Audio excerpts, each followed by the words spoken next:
Hey everyone, welcome back.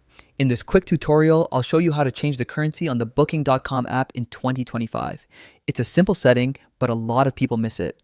First, open the Booking.com app on your phone.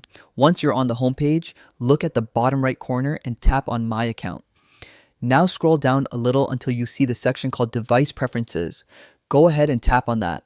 This is where you'll find settings like language, measurement units, and currency. Inside Device Preferences, tap on Currency. Here you'll see a few different options. By default, it might be set to property currency, which matches the property's local pricing.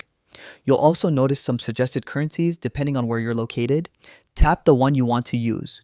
For example, if you'd like to see all prices in US dollars, just select USD. Now here's the important part. After choosing a new currency, close the app completely and then reopen it. Once it loads back up, go to the search section again and you'll see that prices are now displayed in your chosen currency. And that's all there is to it. Pretty simple, right? That's how you change the currency on the Booking.com app in 2025. If this tutorial helped, I'd really appreciate it if you hit like and subscribe for more quick how-to guides.